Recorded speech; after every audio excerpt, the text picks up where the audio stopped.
Think Banff is only for luxury travelers? Think again. In this episode, I'm breaking down how you can have an unforgettable trip to Banff without blowing your budget. From where to stay, how to eat, to the activities that are 100% worth the splurge. I'm sharing all my best tips to save money while still making the most of your Banff adventure. Welcome to the Banff Travel Podcast. I'm your host, Celine Brewer, a local Canmore resident living the mountain life all year long. When I'm not hiking to a new viewpoint, hitting the local mountain bike trails, or skating on frozen lakes in the winter, I'm helping travelers like you plan unforgettable trips to Banff National Park. As co-founder of Banff Travel Planning and Travel Banff Canada, and a fellow traveler who spent years exploring the world with my husband and our two kids, I know what it takes to plan a trip that's smooth, stress-free, and full of wow moments. Let's not sugarcoat it. Banff can be extremely expensive. Between hotel prices, restaurant meals, and activities, the costs add up quickly. But here's the good news. It doesn't have to be a luxury-only destination.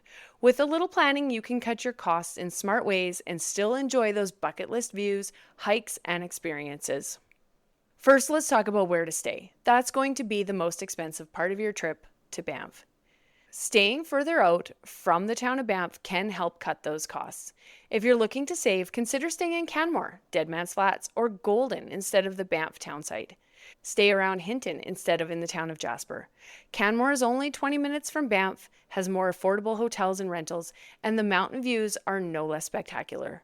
There are even a ton of fun activities you can do in and around Canmore. Bonus, Rome Transit connects Canmore to Banff, so you can even visit the area without a car. If you're visiting in the summer, book as far in advance as possible. But if you're flexible and visiting in the shoulder season, like April, May, late October, or November, you can look for last-minute deals too. If the hotel prices are what's really hurting your budget, Banff has plenty of campgrounds, some with full RV hookups and others more rustic. If you don't have all the camping gear, Tunnel Mountain Village and Two Jack Lakeside have Authentics, which are permanent tents, and additional camping gear can easily be rented here too. If camping's not your thing, there are also some hostels and budget motels that you can look at. Now, outside of the peak summer season where all the days are busy and expensive, if you're able to visit during the week, you'll usually save on accommodations, avoid some crowds, and even find a lot more deals at restaurants. Speaking of restaurants, next up is food. This is another area where you can save some serious cash.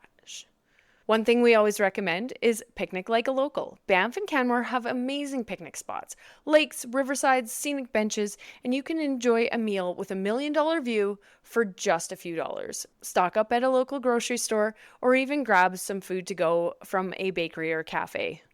We personally love Trailhead Cafe in Lake Louise or JK Bakery in Canmore, or as I said, picking up groceries in Banff or Canmore is super easy. You can try renting a place with a small kitchen that lets you cook at least one meal a day, which adds up fast in savings, especially for families. You can have breakfast at your apartment and pack a lunch, and that will make a huge difference to your overall budget.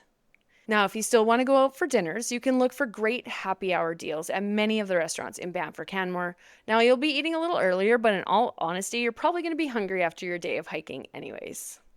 Finally, let's be real, ordering a drink with dinner can easily double your bill. Consider saving the splurge for one special meal and, enjoying wine or beer at your accommodation later instead. Another area where you can look to save some money is rental cars. Rental cars are expensive. You have to pay for gas. A lot of places around Canmore, you have to pay for parking, same in the town of Banff. And then you have the added stress of trying to find parking.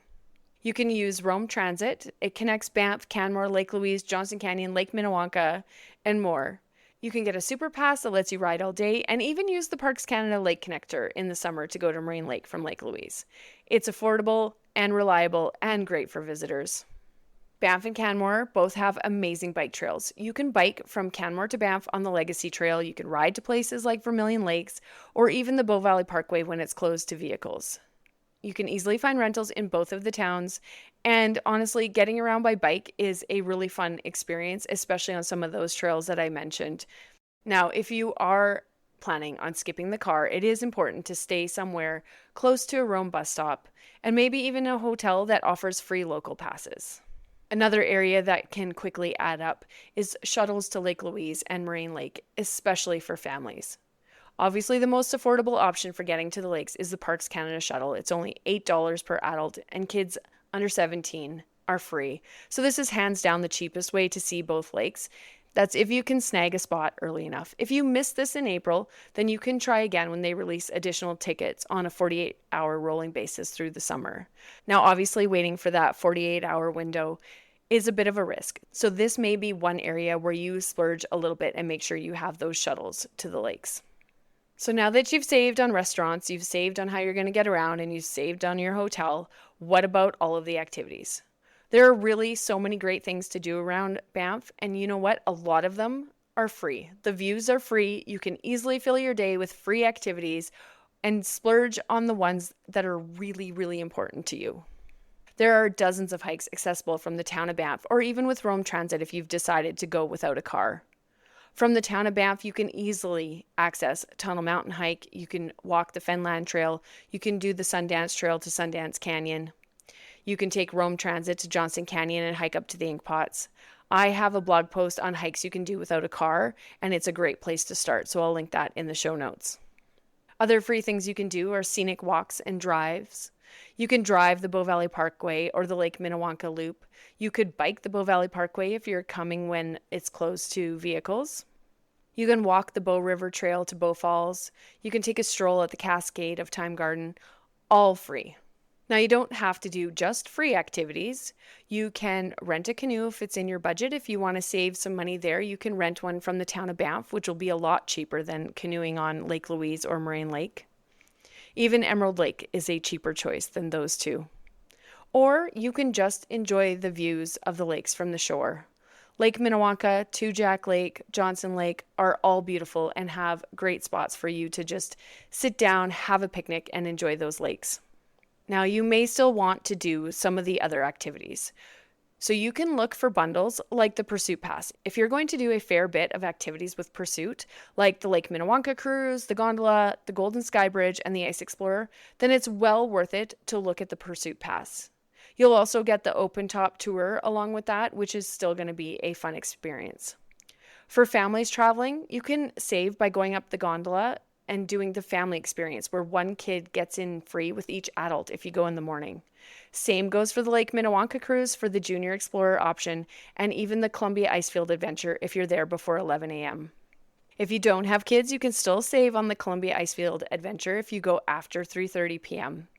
And of course, I have some discount codes for other activities like canyoning, the Guide Along app, and even some of the shuttles, which you can easily get access to on my support page, and I'll link to in the show notes.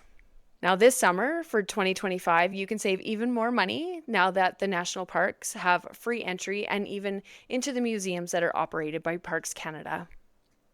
So we've talked about all of the areas where you can save a little bit of money, either by looking for free activities or saving on your restaurant bill. But what should you splurge on and what can you skip? This depends on what you really want to see and do. But I would look for those amazing experiences to splurge on. So maybe for you, it's canoeing on a lake. You can save some money, as I mentioned, by doing it in Banff or at Emerald Lake instead of Lake Louise. But if Lake Louise and canoeing on Lake Louise was on your bucket list, then that's your splurge, and you can look at the other areas for saving some money. Now, what if you really want the views at the top of the Banff gondola, but the gondola ride just isn't in your budget? You can actually hike up there and still enjoy the views from the top. Perhaps the Sky Bistro meal also isn't in your budget. Bring your picnic along. Maybe the Ice Explorer isn't in your budget. You can hike to the toe of the Athabasca Glacier and at least admire the glacier from a distance. So there are plenty of ways to still have an incredible trip and do it within your budget. And just for a few little extra tips on maximizing your budget, you can grab my free Banff travel planner and cheat sheets. You can download them on my site. They're perfect for organizing your trip and staying on budget and making sure you don't forget anything. If you're struggling to plan your trip, but a custom itinerary just isn't within your budget, I have Banff itineraries that are extremely cost effective and will help you plan your days with all of those low cost activities that you're looking for. As you're planning, it's really important to watch your dates. Watch those prices for hotels and gondolas and activities as they shift based on the time of year, the day of the week, and the demand. Often traveling just 1 week earlier or later can save you some money. However, if you're looking at early spring or in the fall, you do want to make sure that the places you want to see are open. Let's not forget places like Moraine Lake and the Moraine Lake Road are only open June 1st until Canadian Thanksgiving. Finally, you can join my Facebook group. It's called the Travel to Banff, Lake Louise, Canmore, and Kananaskis group, and it's full of current tips from locals and fellow travelers, and you'll find out what's really worth it and where you should spend your money, and also what's not. Thanks so much for listening to this episode of the Banff Travel Podcast. If you got value from this episode, do me a favor. Make sure to follow the podcast so you don't miss the next one. It's free, it helps the show, and it keeps you in the loop. If you'd like to support the podcast, I now have a page where you can say thanks, send a tip, or grab one of my downloadable guides. You'll find it at travelbanffcanada.com/support, and I appreciate every single bit of support. It helps me keep this going where I can help travelers like you make the most of their trip to the Canadian Rockies without the stress or overwhelm.